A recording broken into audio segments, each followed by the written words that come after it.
What is up, hooligans? Happy freedom. Welcome to another episode of Coffee with Hooligans, where we try to make the news suck a little less. I appreciate all of you guys being here. Make sure you hit that like button. Get us on the front page. More likes, more hooligans, and all that. I'm going to read through the schedule really quick. We'll make sure everything is running smoothly. Well, we have a press briefing today, but she ain't supposed to be on stage for another 7 minutes, and she'll probably be late. So, we're not going to be starting there, but somewhere during Coffee with Hooligans, we'll be staring at KJP. We'll be taking a tally on what all you guys think she's going to be wearing in a little bit. Then we have a video. It's a Jesse Waters video talking about the aliens from Mexico, the Mexican aliens or whatever they are. Jesse Waters, alien story out of Mexico, just had a major development. I don't know, more details about the little alien figures. They're still saying that Mexico is the first country to acknowledge the existence of aliens on Earth. I don't know. At first, I didn't really think this was a distraction, and it makes me wonder if it's something that accidentally came out and hit the news, and our media is just using it as a distraction at this point. Because when it first came out, you couldn't even watch it on American internet. It was like not available. You had to use a VPN saying you were in Mexico in order to view the content. Now it's everywhere. I think they're using it as a distraction. Then we have a video titled Hillary Clinton just hit rock bottom's basement. She's saying the 2016 election was stolen. She's still saying that there was Russia interference and all of that. I don't know.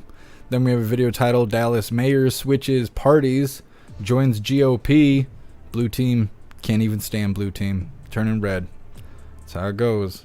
Then our last video is titled Old Man Walter's admin's war on Second Amendment just got more intense, talking about the new executive office that Old Man Walter just put in place that is for gun control. Got to control those guns out there just running wild. I don't know, it makes a whole bunch of nothing.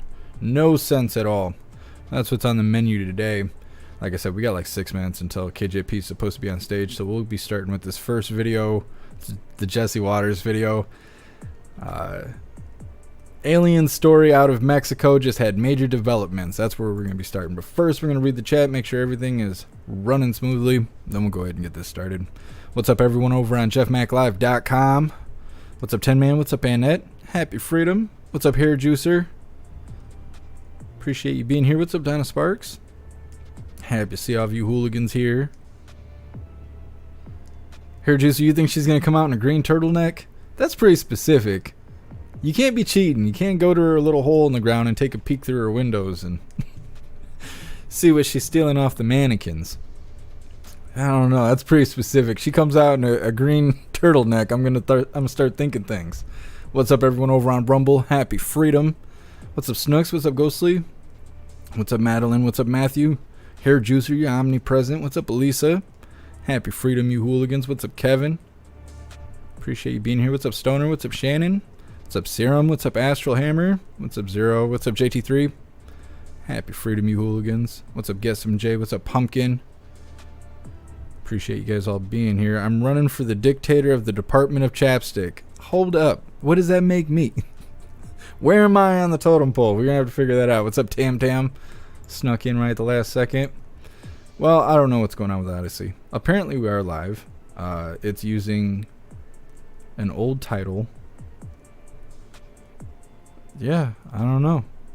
I don't know. I'm kind of surprised to see that we're even live, because after I set up the live, it said, great, now let's create a channel, as if I didn't already have a channel. I don't know, we're live, but the title's wrong, and it is what it is. I don't know what else to say about it. It's messed up. It's not my fault. They did it. What's up, everyone over on Kick? Happy freedom. Got the player running. What's up, DeRosa? What's up, Tom Tom? What's up, Cash Flow? Appreciate you hooligans being here. And what's up, everyone over on Twitch? Gotta fix the title over here too, because it gets messed up. There's always problems. I'm always gotta call out these companies for all their problems. It's tough working with me. I'm a perfectionist. What's up, everyone over on Twitch? What's up, Snooks? What's Snooks? You're omnipresent. This is like the third time I said hi to you today. What's up, Two Ruby Shoes? What's up, Mr. Beans Beans? Appreciate you guys all being here. Mr. Beans and Beans, you think she's going to be wearing brown today? I think she's gonna be wearing purple. I think she's gonna come out in purple today. I don't know. That's something's just making me think that. What's up, everyone over on GoofTube? You guys are missing that Rumble link. We can't have that. Gotta escape YouTube while you still can. Eventually, they'll charge you a fee to leave YouTube. That's what they do on Twitch now. If you leave Twitch, I'm pretty sure if you have any money in the bank there, because it takes like 30 days for them to send you a check for whatever you've earned. I'm pretty sure if you quit, they just they don't give you your money. They just keep it. Something new they're trying because they're losing all their live streamers for Kick. All right, let's see.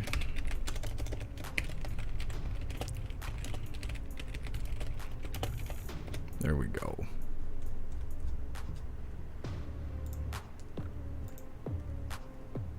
All right, good to go.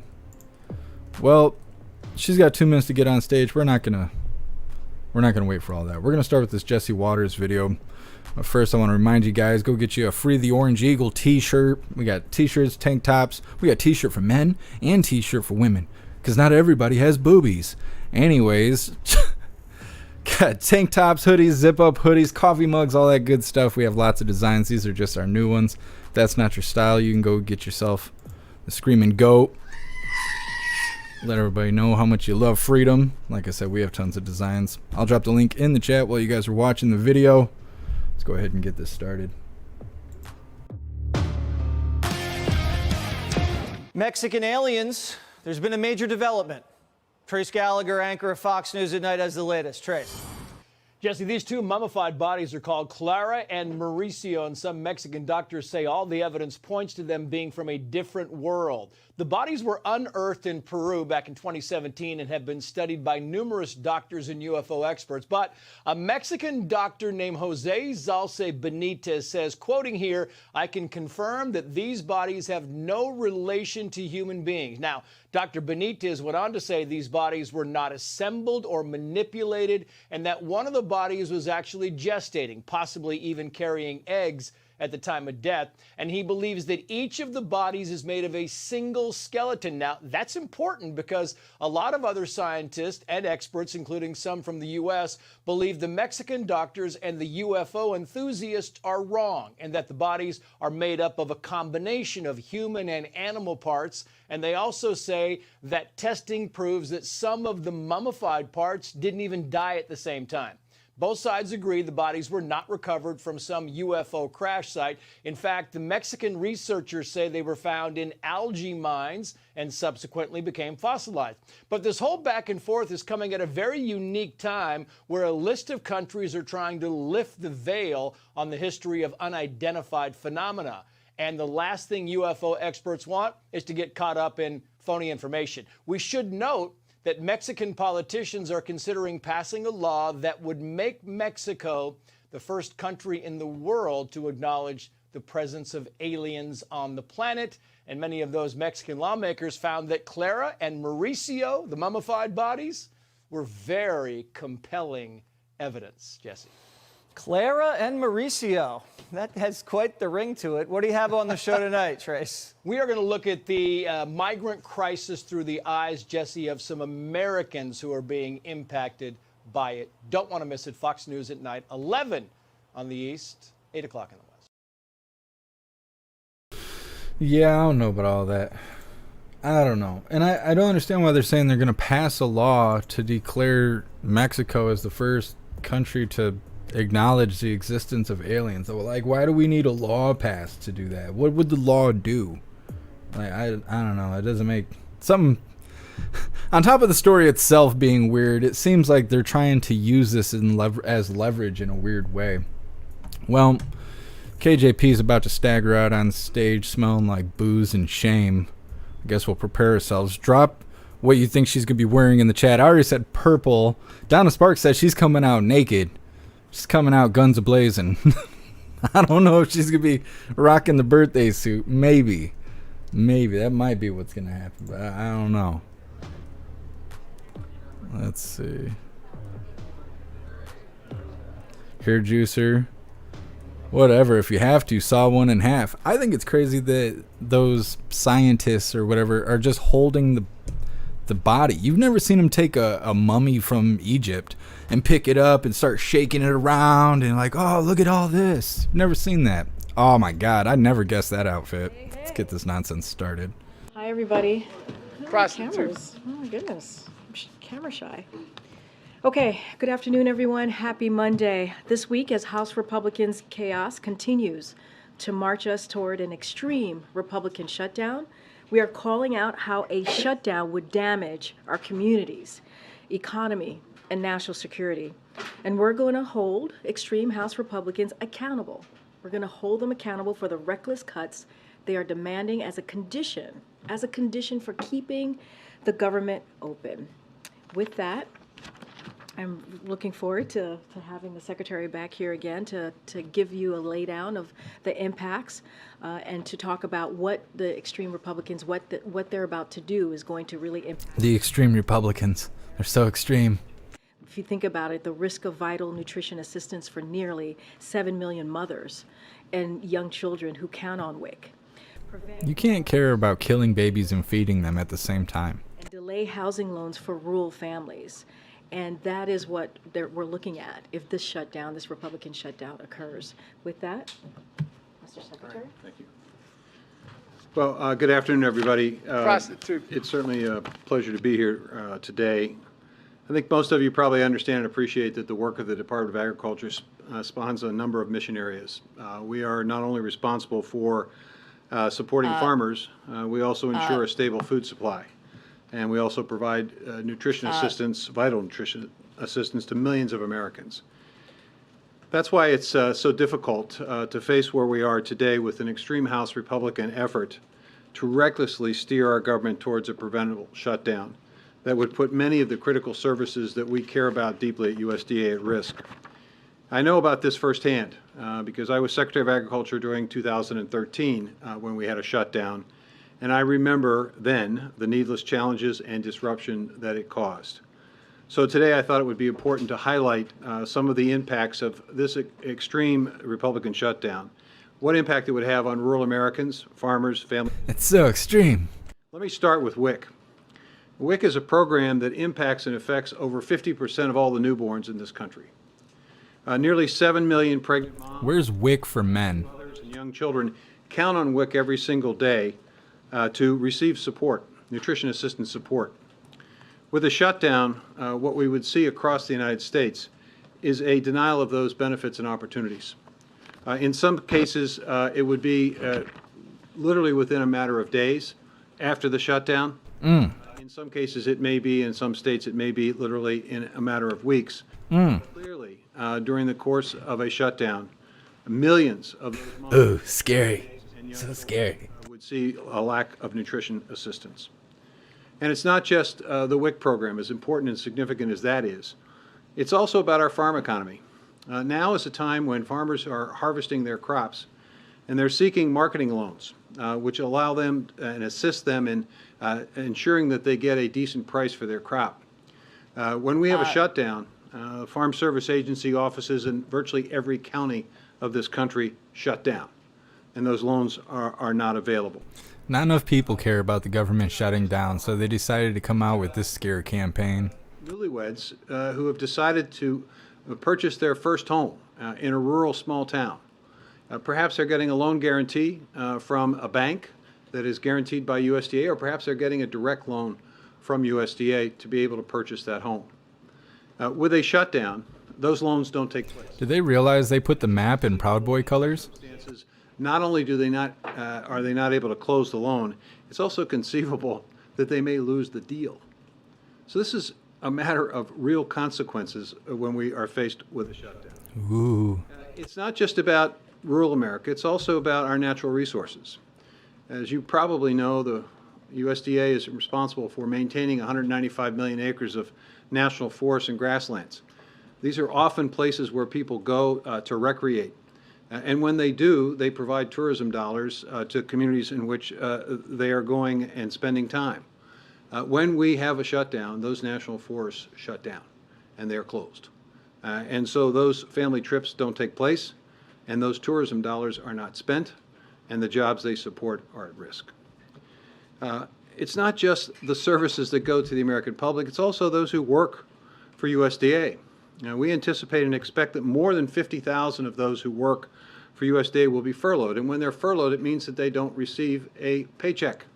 Because they don't receive that paycheck, their local economies get impacted and affected.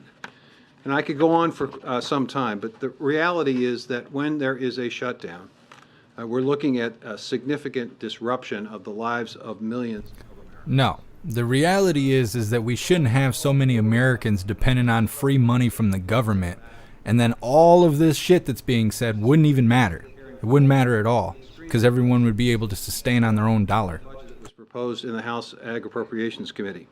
At the time, I said the budget was pathetic, it was punitive, and it was petty. And I would say that that also continues to be the case. Not only do we have the WIC initiative that wouldn't be funded, but we're also looking at the failure to fund the firefighter fix, which puts at risk the firefighting staff necessary to combat the we've already experienced in the western U.S. Today. So I'm here today to suggest that there are real consequences to real people in a real way when there is a shutdown, especially one that ought not to happen. And I'm hopeful that at the end of the day, it doesn't happen. Once there is a shutdown, how long can you keep nutrition assistance going? To make sure I understand your question, the SNAP program, the Supplemental Nutrition Assistance Program, will continue, at least for a month of October. Now, if the shutdown were to extend longer than that, there would be some serious consequences to SNAP. The WIC program that I talked about today, which is for nearly 7 million moms and children, that program expires, if you will, or stops immediately when the shutdown occurs. We have a contingency fund at USDA that might continue it for a day or two. Some states may have leftover WIC benefits that have not been spent, which could extend it for a week or so. Yeah, scare the women and children that you conned into using the WIC program. You notice they don't have WIC for dads. There is no WIC for dads. If you're a single dad with a kid, fuck you. That's all there is. Congratulations. We'll give it to you in the mail. Here's your fuck you. Any scenario where if there is no deal and there is a government shutdown, that the administration could explore the possibility of exercising any authority to extend the funding of the WIC program past the 1 or 2 days that you just mentioned? There is no authority. It is unlike the SNAP program. We don't have that capability, at least for a period of time with SNAP for a month or so. If we have a shutdown, WIC shuts down, and that means the nutrition assistance to those moms and young children shuts down. Churches will still be open, and they'll have food for you. Farmers and prevent them from accessing new loans. Help us put this into perspective for Americans. At the end of the day, what should Americans expect? Could this even lead to higher food prices, for instance? What it leads to is a tremendous Guess him, Jay. I'm picking up what you're laying down. I like that. sense of this. Many farm families require off-farm income to be able to keep the farm, and oftentimes they need that loan, that marketing assistance loan, to be able to make sure that they maintain the farm. So it puts at risk the small and mid-sized farming operation in terms of their ability to get credit when they need credit, their ability to pay their bills when they need to pay their bills, the ability to make sure that they can harvest their crop. If they can't harvest the crop or they don't get the marketing assistance loan, then they're in a situation where they don't profit. If you don't get grace from the government, then you're screwed. So it creates a tremendous amount of stress. For what reason? There's no reason for this shutdown. At the end of the day, we had a deal that the Senate passed with a majority of senators, a deal that passed the House with a majority of not just Democrats but also Republicans. This is super pathetic. A deal's a deal. You can kind of tell that they're panicking, but we don't give a shit. And so they're doing all this campaigning right now to be like, you guys need to be fearful for us. Like, what if the government gets shut down? We're like, what if the government gets shut down? They're like, stop mocking me. It's not funny, man. Examples of how during previous shutdowns, the absence of food and environmental inspections impacted public health. Well, I think you would want to visit with the folks at FDA. You need to understand that our food safety responsibilities are divided. The USDA has responsibility for meat, poultry, and processed eggs. FDA has responsibility for everything else. I can tell you that in terms of meat, poultry, and processed eggs, we will continue to have food inspection. But that may not necessarily be the case with the FDA. So I think you want to talk to the FDA. I'll show you how silly this is. If you order a pepperoni pizza, we're guaranteeing the safety of it because there's meat on that pizza. If you order a cheese pizza, you're looking at FDA. So are not all food Oh, he's so clever. considered essential workers, just ones affiliated? Who is that woman? I can't speak to what HHS does or what FDA does. That's why I think you should visit with them. But our inspectors will be on site. But here's where there is a potential problem. And that is if there is a situation and circumstance that requires lab analysis, well, no, that's a different story. So, that may impact and affect our ability to detect animal diseases as quickly as we need to, which in turn could affect the supply of food. So it's complicated, but our food inspectors will be on the job.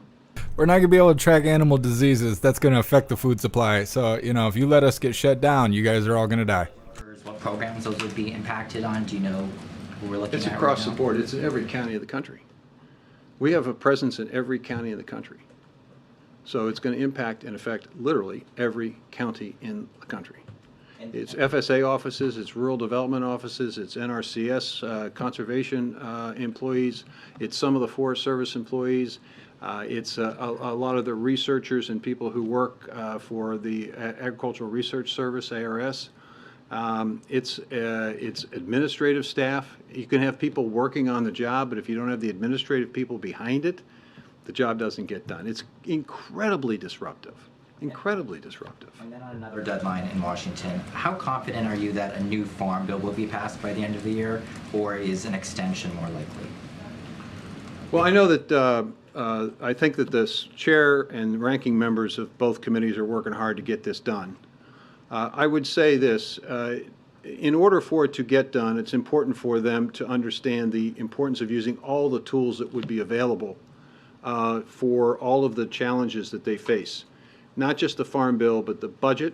When you undercut and underfund the budget, as some are proposing, cutting it by as much as, in some cases, 20, 30%, you undermine the ability of any farm bill, regardless of whether it's passed or not, to be implemented. And so our challenge at USDA is to provide technical assistance and help to get them to yes. And that's what we're doing. We'll continue to work. Our hope and belief is that the farm community in rural areas need certainty and consistency. And we'll do everything we can to make sure that this thing gets passed as quickly as we can. They're going to have to lay off the sign language lady. Shut down. You can't do it. Thank you, Mr. Secretary. A follow-up on that is, to what extent would a shutdown affect the ability of your leg affairs folks and maybe negotiations with the Hill on the Farm Bill? Could the Farm Bill reauthorization be delayed because everyone is dealing with the consequences of a shutdown? So here's how it works. Some senator or representative has a great idea about how they might be able to solve one of the problems they're trying to solve with the Farm Bureau. You going to stop sending money to the blue and yellow country? Assistance. The phone's not going to get answered because no one's there. Why aren't they there? Because we're in a shutdown. That's why it's so ridiculous for us to even talk about this. Oh, well. The speaker needs to do his job. He fought for it. He negotiated for it. He needs to do the job and get the job done. It's fine. We need a little natural selection anyways. Just go ahead and shut down. It's fine with us. Has the Department of Agriculture seen anything in the purchase of farmland by Chinese corporations or Chinese nationals that would suggest a threat to national security or food security? Or are those concerns that we've increasingly been hearing about, are those overblown? Well, I think there's concern, as there was in the North Dakota circumstance, where the Chinese interest was purchasing land near a military installation. I think there's legitimate concerns in that space, and I think that's one of the reasons why we've articulated the need as a department to be more engaged in the CFIUS process. I would also say that I think there's work to be done to give us the tools to be able to do an even better job of ensuring that we know when these transactions take place. It's complicated, but every county has their county recorder. And on any given day, somebody may walk into that recorder's office and file a deed, and there's no way of knowing precisely whether or not that is a Chinese purchaser. So we would, we need to work on how we might be able to collect the information and be able to analyze that information in a timely way so that we would determine whether or not a threat exists or not. So it sounds like you're not confident in the current system as it's set up to necessarily monitor. Well, it's not that I'm not confident. It's that I think we could be, I think we're confident in the job we're doing today because we are able to identify circumstances, as was the case in North Dakota. I think that if folks are looking for a foolproof system so that nothing gets through the cracks, then I think there are ways in which we can be helpful and we can improve that process. Being part of CFIUS, I think, is part of it. Being able to collect information. What is the point of all of this? Do you want us to care? Is that what it is? We need to care? Why tell us? We don't care. Programs that are used by farmers like crop insurance, and as part of the country is under really extreme drought. The government needs a hug. I don't know. That's the only message I'm getting here. Folks, replant their crops. Well, I think there are certain circumstances where, notwithstanding the fact that we have a pretty good safety net, that there are some types of crops that would need a little bit of additional help. Florida and Georgia in particular, I think of two states where there are significant needs and challenges. Fortunately, the shutdown does not impact and affect crop insurance, but a failure to extend the farm bill or get a farm bill done could, which is why we don't want to shut down, so they can work on the farm bill to get it done, and we don't have the disruption to the WIC program, the firefighters, the farm loans, the home loans. I could go on. I could spend and she would probably want me to do this, to spend all of your time talking about it. Why does KJP look like a watermelon? There are really, like, who told her to put on a baby pink shirt and some green slacks? Like, how is that the fashion decision for today? I never would have guessed. I didn't see anybody guess that in the chat either before you guys start getting all proud, okay? None of you guys guessed that, okay? I was looking. She's like, today I'll dress up like a watermelon. Maybe I'll find a new female companion like that. It doesn't get done on time. Thank you, sir. Appreciate it. Thank you. Thank you, Mr. Secretary. Okay. Just two quick things. I also wanted to say a note of welcome to our new employees starting at the White House today, our new deputy directors. New victims. Gun violence prevention, Greg Jackson and Rob Wilcox. This is all on the heels, as you all know, of this historic announcement that the President and the Vice President made just on Friday. So we could not be more thrilled to have them on board here and look forward to introducing them to you all very soon as the Office of Gun Violence Prevention gets up and running. And one last thing before we open it back up for questions. As you all know, today is Jewish communities in the United States, Israel, and around the world are observing. No, they just flipped out the sign language person. Let me say that the President and they're thrilled to be here. All of us at the White House are extending our best wishes for an easy fast and a meaningful Yom Kippur. And with that, Will, you want to kick us off? Sure, thank you. I have two things. Why did the White House choose to have the President take his latest COVID booster out of public view? Isn't this a time when, given the promotion of boosters and how important they are, that the public might want to see the President have? Yeah, so I think you all saw the physician's memo, his report on Saturday. So certainly, if you haven't, you should take a look at it. So the president got his vaccination. As you know, he has an incredibly busy schedule. He got his vaccination as the earliest. They had to jab him up in between wipes. To do work that would work in his schedule. So that's what happened last week. And certainly we are, as you just laid out in your question, we are certainly engaged in a robust campaign, and it is incredibly important to us that we encourage the public. KJP wants Trump to grab her by the watermelon. The way that we have moved forward when we have moved forward with this comprehensive kind of vaccination program that the president put forth from the beginning. And so it doesn't require a photo op of the president to be doing that with a presidential photo op, to be more clear.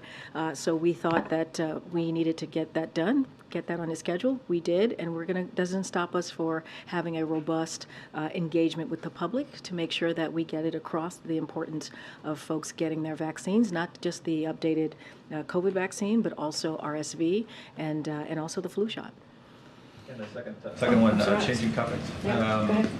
Is the White House working with the Senate on a clean CR? Is there any reason for optimism on that? Look, I'm going to be very clear, as I was on Friday, as Secretary Vilsack was very clear just even before he walked out of the briefing room, which is, look, this is something for House Republicans to get done. This is a deal that the president made with Republicans. Did you guys see the sign language person? She's like, a deal is a deal, as we've been saying. This is something for them to fix, and so they have to get. I didn't know I knew sign language.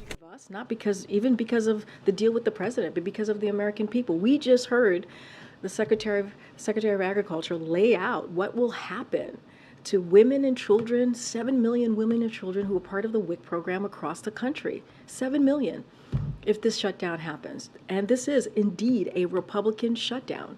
So they got to get to it, they got to fix it, and they got to stick to the deal that the president made with them earlier in the summer. MJ, welcome back. Thank you. It's good to be back.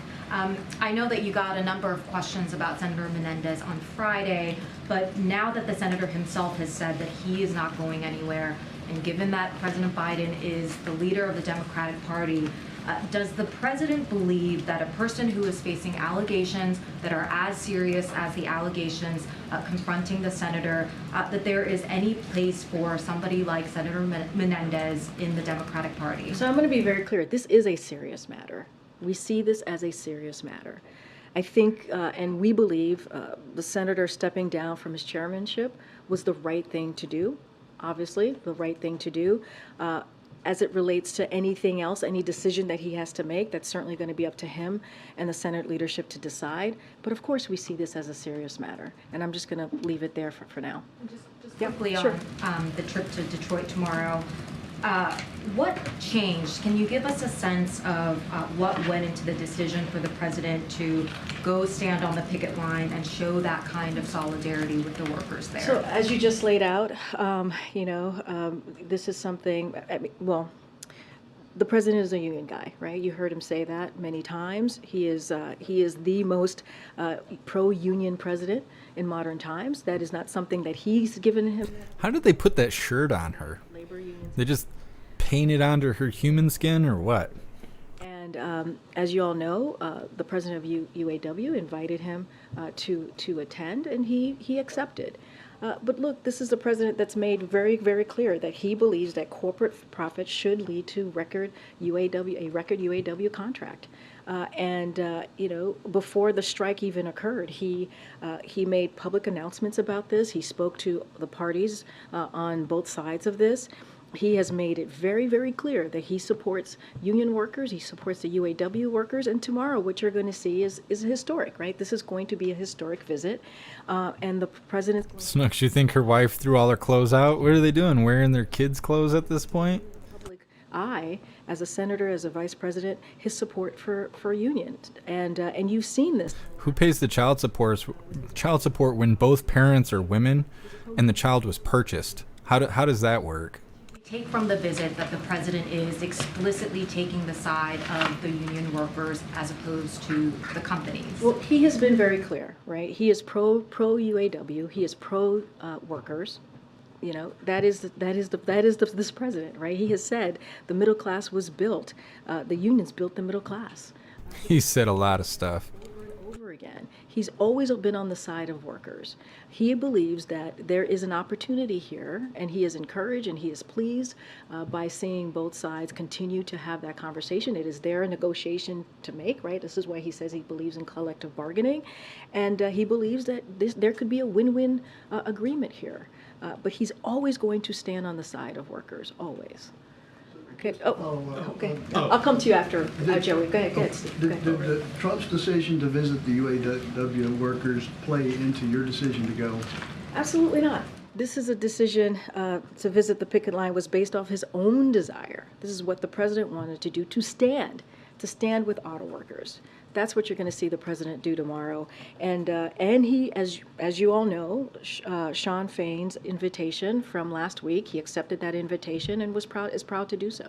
And secondly, does the president endorse the specific terms of the latest proposal by UAW leadership, or is there room for further compromise? So I'm not going to get into negotiations from here. This is for the parties to negotiate. We're not going to speak to what's being put at the table. What we have said over and over again is that we believe there's an opportunity here for a win-win agreement. We believe with corporations having record, making record, deals, there should be UAW should have a record contract.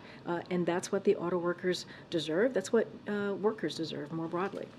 Okay, Joey. Yeah, did President Biden reach out to the auto companies to notify him that he would be going to join the picket line with UAW? I don't have any readouts of any calls that was been made regarded to this as it's related to the companies. As you know, we have said many times before that he's spoken to the companies. He's spoken to all parties. As you know, we have two members of Gene Sperling, a member here of the White House senior advisor, and also, as you know, the acting secretary, Julie Sue, have been in touch, in regular touch with all parties as they are negotiating this process.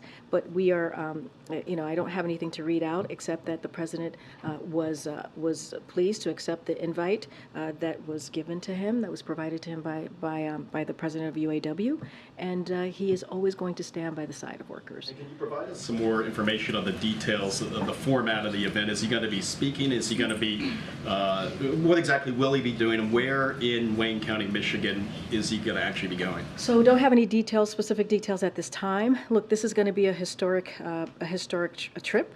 That's going to underscore the president is the most. A historic trip. Mm-hmm.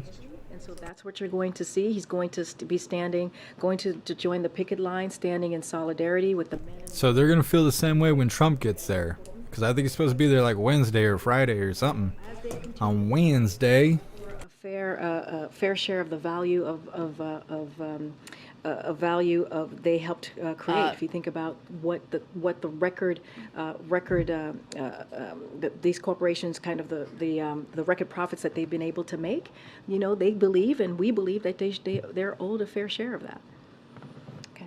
Thanks, Corinne. Just to clarify, since President Biden will be making this trip, does this mean he supports the 40% pay increase and 32-hour work week? I'm not going to get into the details of what's being negotiated right now on the table with certainly with the parties. What we're saying is that we support the auto workers. That's what you're going to see with the president tomorrow. This is a historic event, a historic Lying trip, makes you weak. and this continues to show how indeed this president is the most pro-union president in history, and he stands by the side of workers. This is what you're going to see tomorrow. And separately, the White House has made it very clear that it's on Republicans to avoid the government shutdown, not on the White House, but our latest polling shows that a higher percentage of Americans would actually blame the shutdown on the president and the Democrats, not on Republicans. Why do you think that is, and should the president be out there speaking more on this issue? We're going to be very clear. This will be a Republican shutdown, right? This is extreme House Republicans who have made it very clear that the chaos that we're seeing in the House, they are marching us towards a government shutdown. That shouldn't be happening. This shouldn't be happening. This is the job of Congress. I'm going to be very clear. It's their fault because I said so. The end. A deal was made. I mean, I can't speak to your polling, but what I can speak is to the facts. The facts is a deal is a deal. It is up to them to keep the government open. This is something they can do. They know how to fix this. And it is an extreme part of the Republican Party that is holding this, because they want to ram through extreme policies. That's going to hurt the American people. So we're going to continue to be very clear about this. We've talked today about the food safety. You've heard me talk about education, housing, law enforcement, Meals on Wheels, Head Start. So much more will be affected by this, if the shutdown, this Republican shutdown happens. So we're going to continue to be very clear about it. And it is, it is something that they can fix. They can fix this. Does it show that the president needs to be messaging more to the public about this? I mean, look, the president was very clear early this summer when he put this deal together, a bipartisan deal that 2/3 of Republicans voted on. And that's what the American people want to see. We saw that in the midterms. We want to see some Maganomics. That's what we want to see. That's what the president did. Now we're going to continue to be very clear. This is a deal that they all agreed upon not too long ago, just a couple of months ago, and now they can't stick to the deal. So we're going to be asked the question. We're going to answer it straightforward. We're going to lay out the facts. But this is sort of something for Congress to fix. Answering questions straightforward. That's bold. Yeah, I am. Okay. First time in the first seat. Good to see you. Good to see you. I want to press you a little bit on what you just said. You said that the president supports the auto workers. Does that mean that the president is siding with the auto workers over the auto companies? What we're saying is we're not going to get into the negotiation, right? This is, when it comes to the negotiation, that is something for the parties to decide on. That is something for them to discuss. But me saying that the president supports the auto workers, that's not anything new. When we're talking about a president who is the most pro-union president in history, it is nothing new for the president to stand by the workers. That is nothing new for the president to say, I'm going to stand by the men and women of UAW. Make sure What's a woman, KJP? make sure that they get a win-win agreement here. We believe this agreement can be a win-win agreement for all. So, but we're not going to get into we're not going to litigate the specifics of the negotiations. Following up on that, though, a strike could have potentially huge impacts for the economy. According to NBC News polling, 37% of registered voters, just 37%, approve of the president's handling of the economy.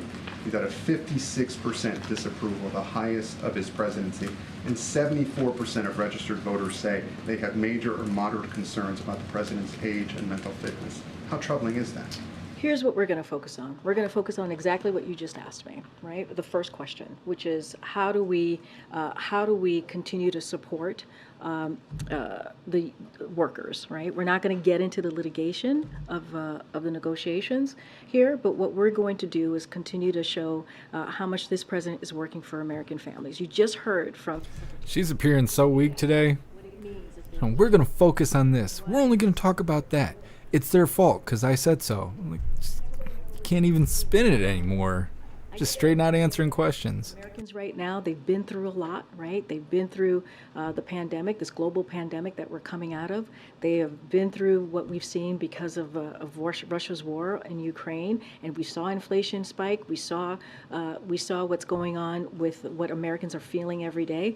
This is why this president has been so zeroed in, so laser focused on lowering costs for Americans, and we've done that. And a lot of the policies that the president has put forward are indeed popular. I mean, Bidenomics has worked so well that you have Republicans in their own districts, in their own states, taking credit for things that the president pushed forward, policies that the president has pushed forward, legislation that they didn't even vote for. If you think about the American Rescue Plan, the Inflation Reduction Act. So I get the polling that you're laying out. I get that, but we can't be focused on that. We also have to be focused on really speaking directly to the American people. The next 3 days, you're going to see the president go to 3 states to do just that. But 37% approve? I hear you. But it is, look, our focus is going to be on what we can do to continue to deliver for the American people. Polls are polls, right? They are going to be all over the place. They're going to. Or polls inaccurate all of a sudden. But the charts you put on the screen behind you, those are A1. Those are 100% all the time, every day. To do the job that the president promised that he would do is make Americans' lives a little bit better, give them that breathing room. I'm going to go around. I know I always forget to call on this side, so let me call on you. Go ahead. That's great. You just said the president doesn't want to get into the specifics of the negotiations, but is he perhaps interfering in these negotiations by, visiting the picket line tomorrow? We're not going to get into. We never get into, into the specifics of negotiations. Not in public. We're not going to do that. That is something, for the parties to decide on when it comes to negotiations. We've always been very clear about that. They're meeting, they have negotiating, and we are pleased to see that. When it comes to the president going to the picket line, He's doing it because he wants to stand in solidarity with the workers, which is something that this president continues to do and has done for the past several years. No, he's just desperate for people to support him. You see that. You see that with his policies, and you'll see that tomorrow. And one quick one on COVID. There are a lot of people who are struggling to get appointments. There's confusion with insurance companies. Is there some sort of concern at the White House right now that this shift in responsibility to the commercial market from the federal government has not gone as smoothly? So we're certainly aware of consumers having experienced unexpected, at least with insurance coverage, denials at the point of service. We're aware of that. HHS, as you know, is working with insurance plans and pharmacies to resolve this quickly. Look, it's a top priority for this administration to ensure that everyone can access this updated vaccine. And so HHS is working through that. And so any specific additional questions about that, certainly I would refer you to HHS. But we're taking this very seriously, and HHS is working through that. We're through that. Okay, Katie. Thanks, Kareem. Moody's warned today that a government shutdown could have a negative impact on the country's credit rating. It's the last major credit rater to assign the U.S. a top rating. Is the president concerned that the political brinksmanship that we've seen this year is hurting the country's reputation, specifically on the economy, on the world stage? So look, I'm going to leave all of the economic analysis to others, right? I'm not going to get into it from here. But we know that, and I've said this already a couple times, that what we're seeing from Republicans in the House, especially the extreme Republicans in the House, what they're going to do, especially the extreme ones, hurt American people.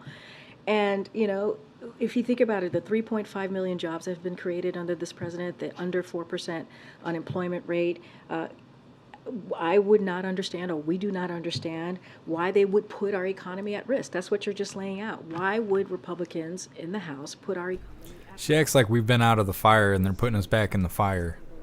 We're still in the fire. We know that. You can't lie to us, okay? We're experiencing it. But, you know, this is a question for them. This is something that does not have to happen. It does not have to happen. Student loans, I know that they're restarting on October 1st, potentially the same day that a government shutdown could start. Is there any consideration of pushing that date back, or is there any guidance that you have for borrowers about what they should expect if workers at the Department of Education won't be available to assist them? So a couple of things. I do want to lay this out. So look, when it comes to student loans, it's obviously our top priority, especially as we talk about the president's economic plan and giving people a little breathing room, especially on their monthly payments. So, you know, that's why the president also launched, as you all know, the most affordable repayment plan ever, which is the SAVE plan. So, you know, if this happens, if Republicans in Congress, you know, go down this road of shutting down the government, we anticipate that key activities at federal student aid will continue for a couple of weeks. But however, if it is a prolonged shutdown lasting more than a few weeks, could substantially disrupt the return to repayment effort and long-term servicing support for borrowers. So the Department of Education will do its best to support borrowers as they return to repayment, as we have been saying for the past several months. But an extreme Republican shutdown, if this occurs, could be disruptive. And just to maybe more, I think. Oh, switched out sign language, people. Federal student loan borrowers restate payments. That is what restart payments. So this is something that does not have to happen. These are political games that we see from the other side of Pennsylvania Avenue, and it does not have to happen. It does not have to happen. And so that's how we foresee this moving forward. Okay. Thanks. I wanted to further understand a little bit the president's trip tomorrow. Yeah. It seems like by going to stand with workers at a picket line, the president is literally standing with them in the terms that they're seeking in the contract dispute. But when you're asked about some of the specifics of that, you seem to be saying you guys don't want to get into the specifics of the dispute. So is he not standing with them on the terms with which they're trying to negotiate with I mean, to be very clear, he is standing with them to make sure. As a photo op. That is what he's standing with them on. He is standing with them, and we've said this, that they get the record profits mean a. Her brain was just short-circuiting. That is what he's standing for. Now they're going to negotiate what that. She was choking on her words and blinking heavily. That's what collective bargaining is all about, right? They're going to talk it through what a win-win agreement looks like. But what we definitely agree on is that they deserve a fair share, right? They deserve a fair share of the value that they helped create. That's what the president is saying. But the details, the specifics of what that looks like, what makes both sides happy, or anything in those at the negotiation table, that is for them to decide. That is for them to decide. But it seems like he's taking away some past presidents have been an arbiter between two sides that are in conflict. It seems like by going to the picket line, he's not an arbiter between the two sides. He's choosing a side by standing with the union. Oh, Zero, that's a good point. President that stands. I'll try and monitor that. That's why it's confusing where you're saying we're not going to talk about the terms. I disagree. It is not confusing. What he is saying, and we've been very clear, he stands with. You're not confused, okay? You're not confused. He has said, and they have said, he is the most pro-union president in history, and that is what he's doing. He is going to stand in solidarity at the picket line with the workers. Now they are at the table. They are at the table trying to figure out what this agreement is going to look like, right? They are going to decide the specifics of that agreement. What the president is saying is, and he always says this is nothing new. He always says he stands by union workers and he is going to stand with the men and the women of UAW. That continues to be the case. Go ahead, Katie. So, I'm sorry. Oh my goodness. You're going to ask the same question? I'm not going to change my answer. I'm seeking clarity. It's fine. I'm going to ask again. No, feel free, and I'm going to give you the same answer. Is he visiting the picket line? Is he standing with them? Is he walking in the He's picket going line? He's going to join the picket line. So does the White House see any political risk in what the doing president this? What the president understands is that he wants to be on the side and has been on the side of workers.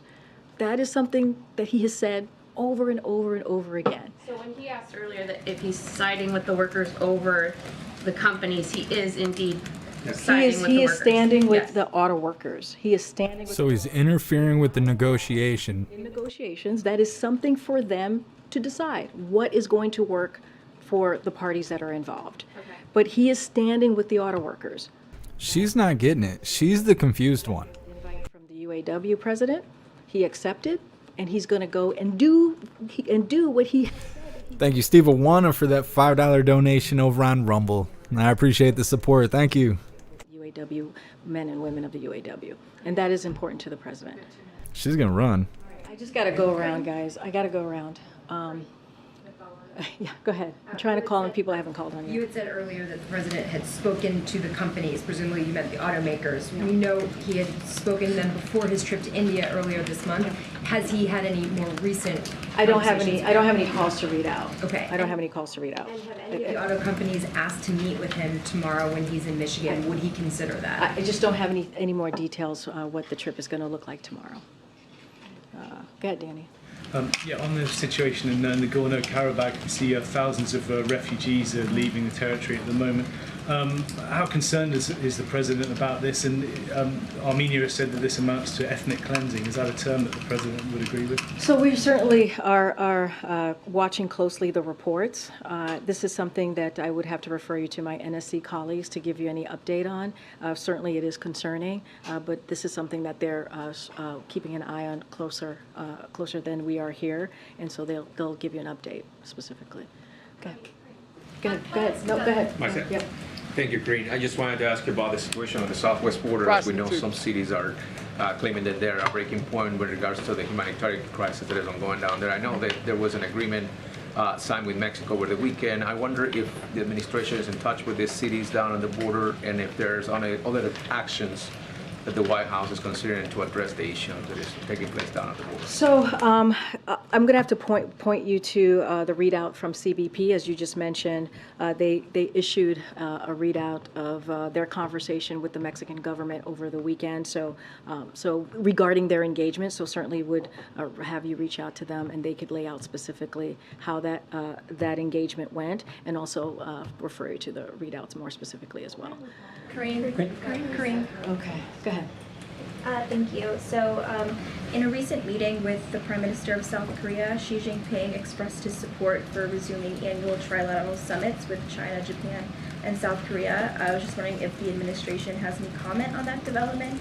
And then additionally, Recently, the Japanese Prime Minister replaced both foreign and defense ministers. Is there any concern that this could impact the U.S. ROK Japan partnership, especially given that it's happening so soon after the trilateral summit? So to your first question, I certainly would refer you to Japan and ROK for specifics of their plan for the trilateral cooperation with the PRC. So that is something that I would refer you to. But we here, certainly the United States, respects the ability of nations to make sovereign decisions in the best interest of their people, just as the United States takes steps to responsibly manage our relationship with the PRC and also with our other partners and allies. What was your second question? This is about the Japan. Yes, recently the Japanese Prime Minister replaced both his foreign and defense ministers. I was wondering if there was any concern about how that could impact the U.S. ROK Japan partnership. So first, I would refer you to the government of Japan on any personnel decisions that they've made. Look, you saw the relationship continue to deepen and grow. Jeb, warm up her broom. She's getting ready to fly. She is. She's about to scamper up out of there. She's about to skedaddle. And so we're going to continue to work closely with our Japanese counterparts to enhance that relationship. So that certainly has not changed. We have to go. Sorry, we have to go, guys. All right. Go ahead. Thank you, Real quick. Go ahead. Thanks. Has President Biden had any engagement with House Republicans about the shutdown?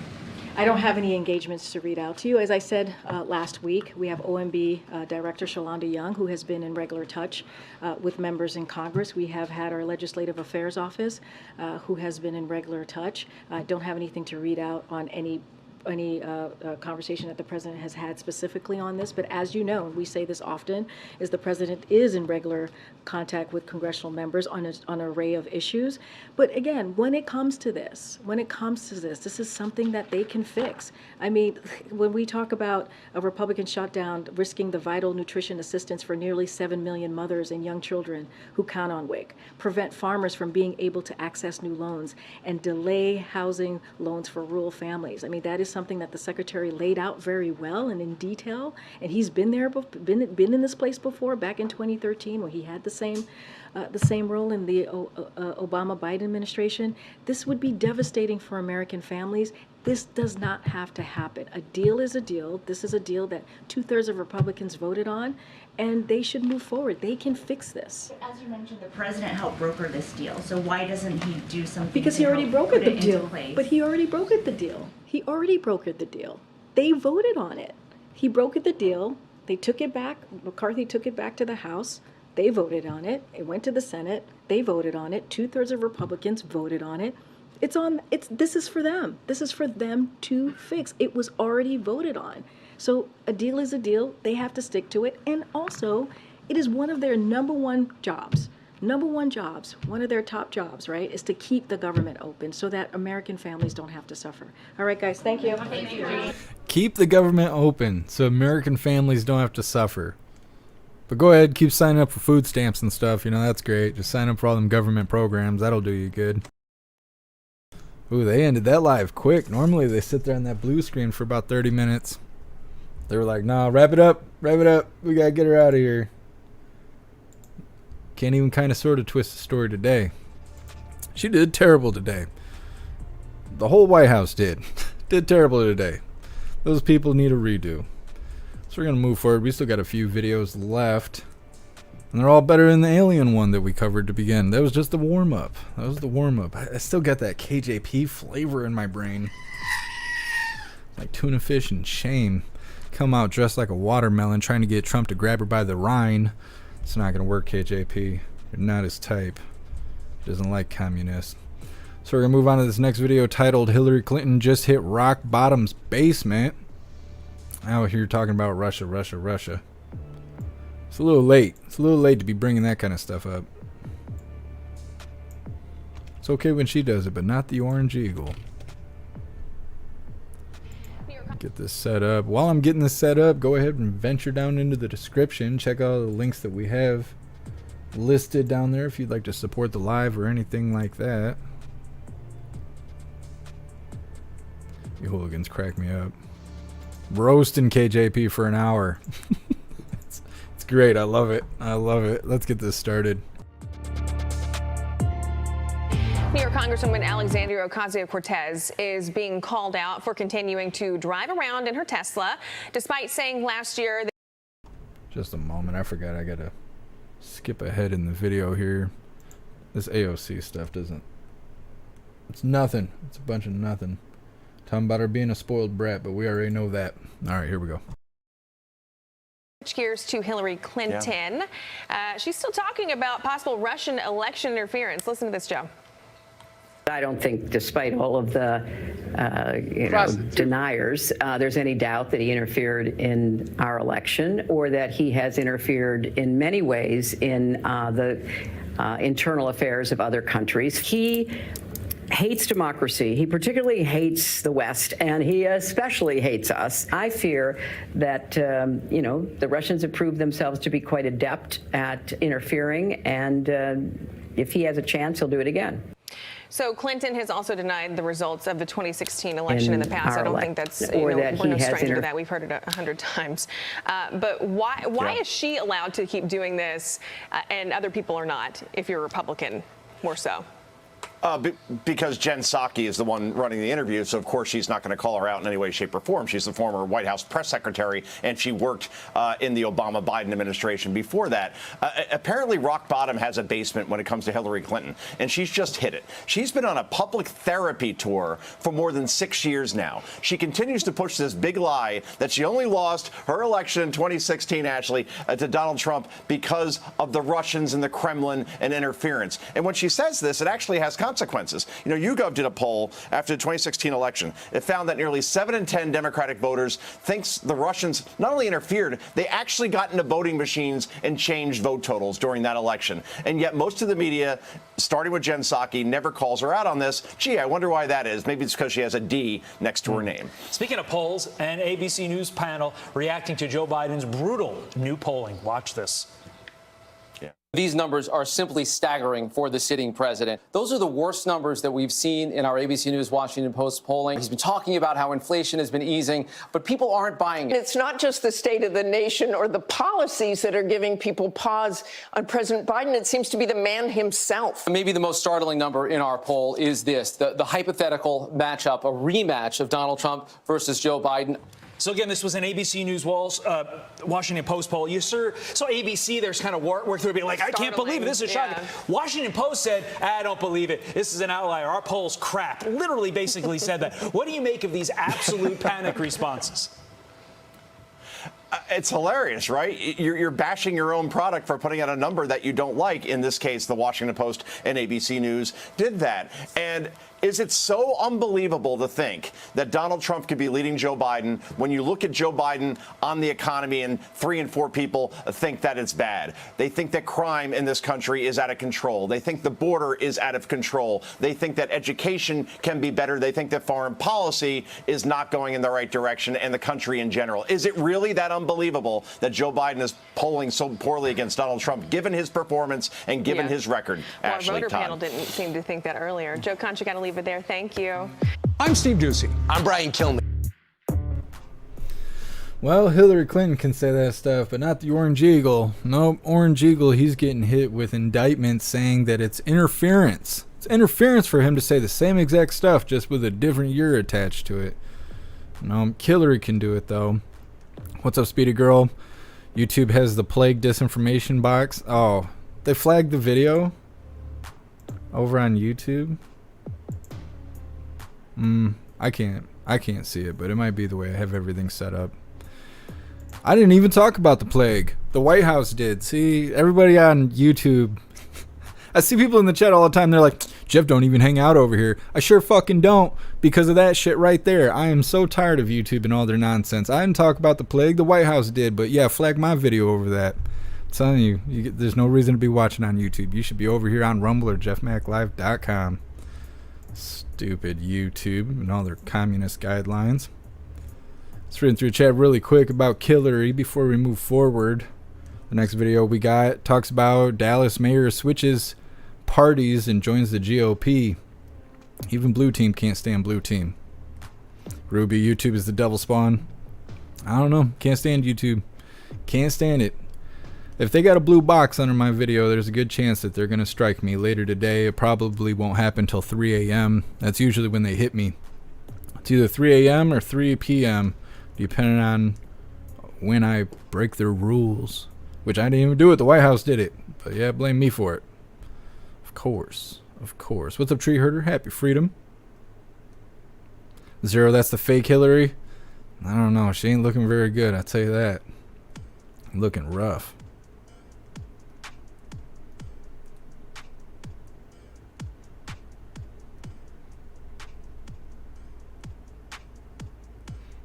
Kiss him, Jay. According to my poll, Viagra works. What did you say earlier? KJP doesn't get polling. She'd probably act better if she did. She needs a little polling in her life. Straighten her right out. Fix that attitude right up. Snooks, you don't see the blue banner? Alright, well thank you for letting me know. Either way, YouTube sucks. And we're verified on that. We got that. That's what really matters here. DeRosa, blue team eats their own. They sure do. They sure do. Tom, Facebook did run interference. Censored Hunter's laptop, the plague, irregularities, yep. All social media did. Everything did. Everything censored that stuff. And those companies should be held accountable for interfering in an election. They absolutely should. Mama Bear No Poll would want to touch that. Yeah, you're probably right. You're probably right. KJP, she munches carpet because that's what she can get. I guess. I don't know. I mean, honestly, she don't look that bad for 50 years old, but it's that mouth. It's those lies that just really make her ugly. Brandon, Hillary is always watching. I know, she's like a Shinigami. She's just waiting to write your name on the list. Take your life away from you. You can't even fight it. Hit you with the heart attack gun right through the window while you're beating your meat in the bathroom. It's not going to look good in the paper. I tell you, it's not going to look good. You got to be vigilant at all times. Killer will get you. She'll get you. Scarier than a government shutdown. I can't believe that guy talking that nonsense right at the beginning of the press briefing. Normally, I don't have a whole lot to say. In that situation, I had to reel it in a little bit. I was like, holy, this guy. He's trying to sell us some fear, but he ain't doing very well. I'm not going to buy that old jalopy from you, used car salesman. We're going to move on to this next video titled Dallas Mayor Switches Parties and Joins the GOP. I don't know what the GOP is, but I know the blue team can't even stand blue team. And that's a win for everybody. Let's go ahead and get this started. Anyway, this morning, major news. After years of serving as a Democrat in public office, the mayor of Dallas, Texas, one of the biggest cities in our nation, Eric Johnson, announcing he's switching parties to become a Republican. Yes, he wrote an op-ed for the Wall Street Journal over the weekend, writing American cities need Republicans, citing the need for law and order and fiscal conservatism. But Democrats are accusing the mayor of turning his back on the voters who elected him. Stephanie Haynes, live this morning in Dallas outside of City Hall. Stephanie, I know some people are calling him out. Some people in the Democratic Party are saying, oh, this was like the most unkept secret, that he, for a while, has been much more conservative than maybe his party affiliation led on. Yeah, exactly right. Some people are saying they're not surprised by this. Obviously, Republicans in Texas are thrilled. Democrats, as you said, are calling him out for turning his back on the voters who elected him to this very office. But look, Mayor Johnson says this is hardly a red wave, but he does believe that the principles that we associate with the GOP are what are going to make America's big cities safer. A political shakeup is underway in the Lone Star State. Dallas Mayor Eric Johnson announcing over the weekend he is switching parties from Democrat to Republican, writing in an op-ed for the Wall Street Journal, quote, "The future of America's great urban centers depends on the willingness of the nation's mayors to champion law and order and practice fiscal conservatism. In other words, American cities need Republicans." Democrats are lashing out. The Dallas County Democratic Party chair responding in part, quote, "Mayor Johnson has turned his back on the very voters who trusted that he would uphold our hard-fought democratic values." He might be attributing this to supposed greater commitment to law and order on the Republican side, but I think it's actually a political calculation, and that's fairly clear. Johnson cites a recent Gallup poll which lists Dallas as the safest of 16 large American cities, putting New York, LA, and Chicago among the bottom few. Meanwhile, Republicans welcome the move. Texas Governor Greg Abbott tweeting, quote, "Texas is getting more red every day." Cities like New York, cities like Chicago, there's rampant crime in each of these cities that we see increasing year over year. And right now, Republicans and everyday voters just want to feel safe on the streets. So until Democrats address the rising crime in each of their cities, I think it's a seat for Republicans to take. And this is Mayor Johnson's second and final term. He was just reelected in May, so he's still got 3 more years. And he tells people that just because he's switching up his party doesn't mean it's going to change how he runs the office of mayor here in Dallas. Marky. Yeah, and he said that, this is far from a red wave when it comes to the number of mayors leading the top 10 largest cities in the country. It went from 0 to 1 now, but he said it's clear that cities have reached a time for choosing. Stephanie Haynes, thanks so much. Fascinating. It's like, well, thank you for watching. Go to News Nation now. They cut that reporter off at the end. They were like, "Nah, we don't need your 2 cents on this. Just cut the video. Just cut it right here." I don't know. I don't know who that person is. I feel like it's always a good thing to see blue team turning red. I've heard a lot of blue team people talk about how blue team is just extremist right now. So it makes me wonder, because I don't know who that person is that just switched to being a Republican, it makes me wonder, is this person just playing the game? Are they realizing that the people are turning, we're making a comeback? Everybody was really great about becoming an activist and cheering on people turning their wiener inside out and all this stuff, and it's starting to die out. People are turning their back on Bud Light and Target and not supporting people who are hurting kids, and I don't know anybody that supports the rainbow flag at this point because it's been hijacked by a bunch of pedophiles. So is this person seeing everyone turn on the blue team shenanigans that's been happening for the last couple of years, and he's thinking, well, I better get ahead of this. Let me turn red team really quick. I could still behave the same way that I've been behaving, but maybe people won't turn their back on me just because I'm blue team. And if enough of this happens, will the only remaining blue team people be all just the remaining extremists that are left? Not sure. I don't know who this person is. I don't know how extreme they are or anything like that, but I wonder if he's just playing the game, because that's what it sounds like to me. I didn't even know you could just switch teams like that. I know me and you can, because we don't really matter in the grand scheme of things, but as far as already being elected and all of that, I didn't know you could just switch teams. And so I thought it was interesting when they brought it up in the video that this person's constituents feel kind of betrayed because blue team is who put him in office. Then he got there and decided to become red team. So I thought that was really weird. I didn't know that that kind of stuff could happen, that was a thing. I don't know. I don't know what to think about it. I feel like he's just playing the game. That's my 2 cents on it. We're going to read through the chat really quick before moving forward to this last video. This last video is talking about that executive order that Old Man Walter just did to make some sort of executive office that has to deal with gun control, which sounds unconstitutional in my opinion. And he'll be a worthless rhino. That's all the uniparty anyway. Yeah.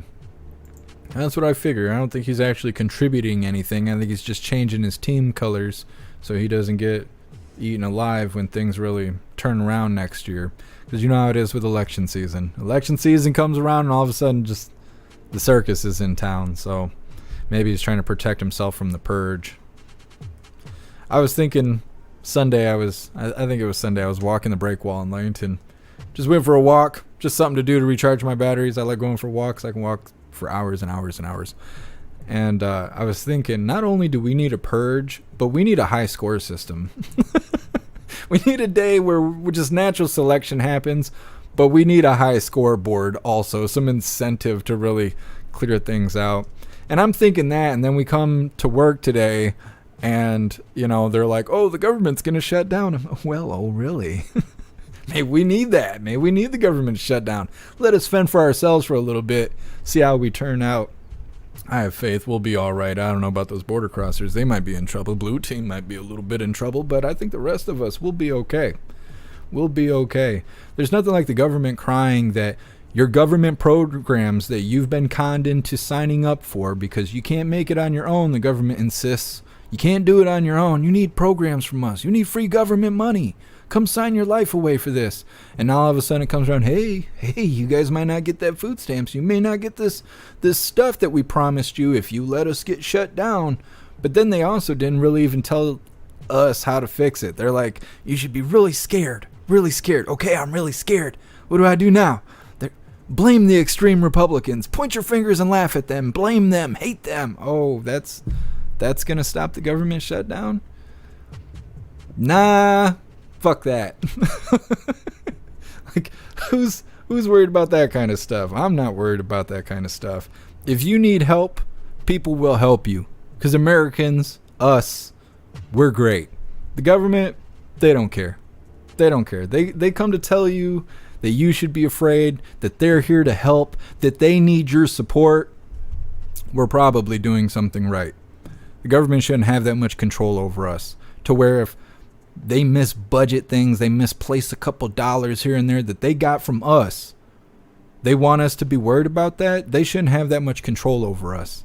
They just shouldn't. We should be able to stand on our own 2 feet, and they're just making sure that everybody's playing fair. And that's not what's happening because they're all corrupt and they're misusing our dollars on their own schedule, and they want us to be afraid of that. They want us to be all concerned about that. No, we got each other's back. We're all in this together. The government's, I don't know, I feel like they're showing weakness. They're showing weakness. I don't know, that's my 2 cents on it. We're going to move forward with this next video titled Old Man Walter's Admin's War on the Second Amendment Just Got More Intense. Now, I knew Old Man Walter put this office in place and stuff, but I didn't know a whole lot about it. So when I came across this video, I thought it'd give us a little bit more information on it. Alright, let's get this started. Hey folks, AWR Hawkins, Breitbart News. I want to talk to you about President Biden's latest gun control. No, it's not the ATF's push for universal background checks. I mean, that's recent, don't get me wrong, but even newer than that, Biden's announcement of the creation of the Office of Gun Violence Prevention. This is an executive level office dedicated to gun control. Biden tapped Vice President Kamala Harris to run it. All right. Now, if it gives you the heebie-jeebies to think, oh my, there's going to be a dedicated executive office dedicated to gun control. It's going to be run by pro-gun control Kamala Harris. If that freaks you out, think about this. It is going to be coordinated. The actions of this office are going to be coordinated with Mike Bloomberg, Everytown for Gun Safety representatives. Now, let me review. We have an executive office from a pro-gun control president. The office is dedicated to gun control. The person running it is our pro-gun control vice president. The actions of this office will be coordinated with Mike Bloomberg's Everytown for Gun Safety. Holy cow. Folks, the Biden administration's war on the Second Amendment just took a step up, didn't it? It just got even more intense. And who knows what this will mean? No one knows. But it's that unknown. It's that unknown that has people shaken. Because people have no idea, what does Biden intend with this office? Will this office be used to direct the ATF to issue more rules? Will this office be used to go around Congress in this way or that way? Nobody knows. And I think that is what makes this so unsettling for people. But just understand, Biden has created the Office of Gun Violence Prevention. It is at the executive level, and it is bad news for the Second Amendment. Well, don't let it become fearful. You know, don't worry too much about it until they actually start doing something. It's just information. Observe, what's happening. They've also created an office to fight against misinformation, which just sounds like a facility dedicated to censorship and silencing free speech. But we haven't seen anything come out of them either. So we're just monitoring the situation, kind of seeing what's going on here. Oh, let me see. I seen a question. Speedy Girl, are we here for the Orange Eagle at 3? No. Orange Eagle is going to be live. He's supposed to be on stage at 3 p.m. Right Side Broadcasting is already live right now. They've been moving around, being mobile. I think he has multiple stops again today. The only reason we're not covering it is because I have somewhere I have to be at 3, which is why I keep looking at the clock, because I have to skedaddle out of the door. But we did pretty good time today. But no, we're not covering the Orange Eagle today. He is live, or he will be about 20 minutes or so. Right Side Broadcasting is covering it. Unfortunately, I have to miss it today, though. I have somewhere important I have to be. Thank you for reminding me, though. I was going to tell everyone at the beginning, and then I totally spaced it. So thank you for reminding me, Speedy Girl. I will be sending you guys off to Right Side Broadcasting to watch the president here in a second. I want to read through the chat really quick, read all of you guys' thoughts, and then we are going to do the Pledge of Allegiance and wrap things up. We will be live at 6 p.m. Eastern Time today to play the game. I think we're going to be ending the main storyline for Starfield.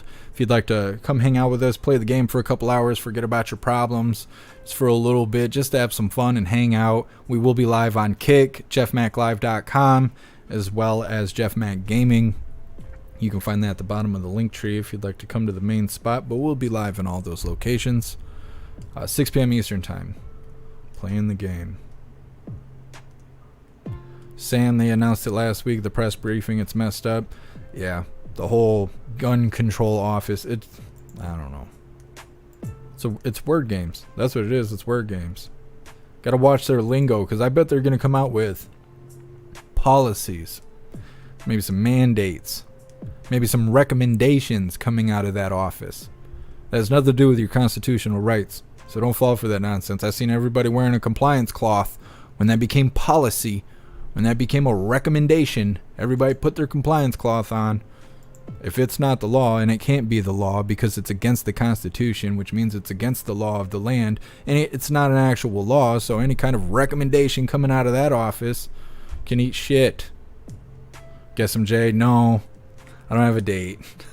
I don't have a date. I have stuff I'm responsible for that I can't talk about on the live that I would love to, but I can't. It puts people in danger, and I can't have that. So I have responsibilities I have to take care of in about 15 minutes. It is what it is. Well, hooligans, that is all the coffee I had for you guys today. So we're going to do the Pledge of Allegiance, and we're going to wrap things up. Like I said, we will be live again at 6 p.m. Eastern Time. And for anybody that doesn't want to hang out with us while we play the game, we'll be live again tomorrow, 1 p.m. Eastern Time for the next Coffee with Hooligans. All right. Please join me for the Pledge of Allegiance. I pledge allegiance to the flag of the United States of America and to the republic for which it stands, one nation, under God, indivisible, with liberty and justice for all. I remember not to flip the chapstick while I'm doing the pledge because you guys can hear it. I don't know, fidgeting, I can't help it.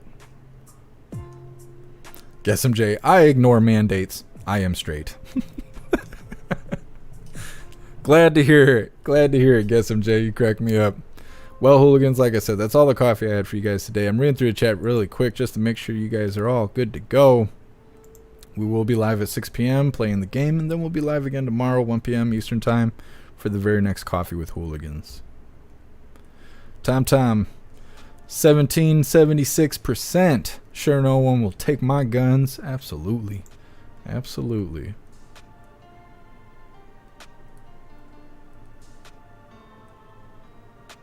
Mr. Beansy Beans, I don't know what you're talking about. My goodness. I do want to say, though, because I've seen it over here. Thank you so much, Mr. Beansy Beans, for gifting a sub over on Twitch. I really appreciate you, Mr. Beansy Beans. And thank you, Grammy C4, for the 200 bits and also gifting a sub over on Twitch. You guys are awesome. I really appreciate the support. Thank you. Let's see. Everything looks good. You guys be safe out there today. Like we were just saying, Orange Eagle is going to be live on stage in about 14 minutes. Go find yourself Right Side Broadcasting if you would like to watch it. I believe they're live on YouTube as well as Rumble. What I've noticed is if you watch on YouTube, you see a lot more advertising from them. So they must be running two separate streams. If you watch on Rumble, you'll see a lot less of, My Pillow ads and stuff like that. That's just my opinion on it. If you want to go watch the Orange Eagle, he's going to be on stage 14 minutes from now. It's my suggestion to all of you. Make sure you're safe out there in the world. I'll see half of you guys tonight at 6, and I'll see the rest of you tomorrow at 1. So be safe out there. Big shout out to everyone that made donations, joined the membership program, or purchased any merch. I really appreciate all of you hooligans, and I would not be able to do this without you. So thank you so much for all your support. I'll see you on the next live. Until then, stand tall, shine bright. That's a wrap.